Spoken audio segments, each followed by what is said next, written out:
today I'm going to show you how to make this very thick and rich tomato meat sauce. Delicious served with pasta. I'm using a low-carb pasta today, which I'll tell you about.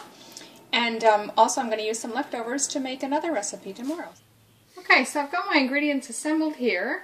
I've got about 500 grams or 1 pound of very lean ground beef or mince. I've got about 6 ounces, or I think there was probably about 6 or 7 button mushrooms that I've sliced, a 1/3 cup of chopped onion, 2 tablespoons of garlic that's been minced already, and then I've got about a teaspoon of, the original recipe called for garlic salt. Because I'm on a reduced sodium diet, I've just mixed a bit of garlic powder and some light, less sodium salt to get about a teaspoon there.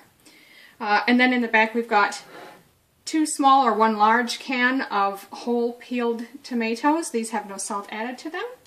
And then I've got a small container of tomato paste, roughly about 6 ounces, or I think it's about 140 grams.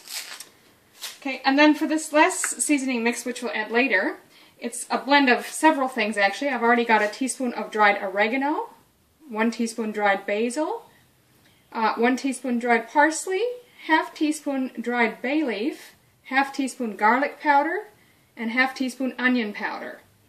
Then there's also 1/2 teaspoon of sea salt, it says, but I just used a little bit of my low sodium salt again, and a 1/4 teaspoon of crushed red pepper flakes. So I've got this preheated over medium-high heat, and just because I'm using the extra lean beef, I've lightly sprayed it with non-stick spray, or if you've got a non-stick pan, that's better.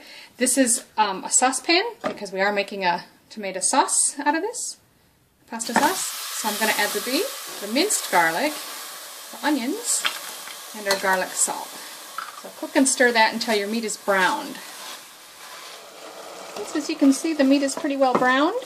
So I'm just going to drain what little fat I've got in there, and then we'll continue on with the next step. I've drained the fat, so now I'm going to add the 2 cans of whole tomatoes.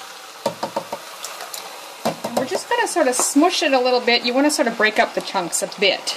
Don't worry about it too much, but just so they're not completely whole.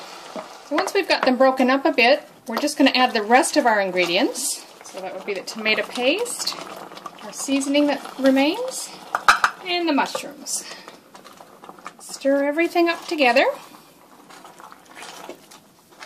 And then we're going to reduce the heat to low and let this simmer for about ½ an hour uncovered. Okay, so while my pasta sauce is simmering away, I'm just going to show you what I'm going to be having it on tonight. Usually I just use like a vegetable noodle, you know, slice a carrot or zucchini into julienne strips and saute that to get a pasta noodle. But today I'm actually going to be trying this new product I've found, Dixie Carb Counters Skinni Spaghetti. It's got 3 net carbs per serve, and there's 4 serves in this package. There's no wheat in this. It's basically made with like soy flour and soy products. But I'm going to give it a try tonight, and I'll let you know what I think of it. So we're going to boil some up. It only takes about 2 to 3 minutes to boil. So when my sauce gets close to being done, I'll just put that on for a few minutes.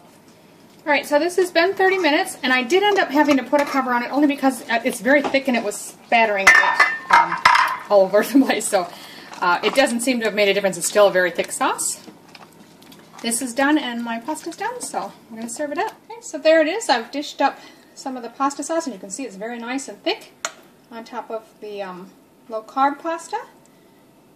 I'm going to give that a try and let you know what I thought of the pasta.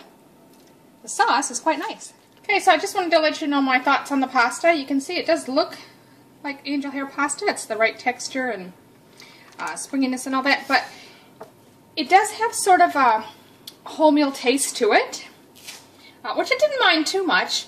And when you first pop it in your mouth, it does feel like pasta, but the longer you chew it, it sort of starts to disintegrate a bit. So I don't know that I would store it together. I'm putting the leftovers separately in the fridge because I don't think the sauce should be, the pasta should be soaking in the sauce the whole time it's in the refrigerator. It might just break down in there.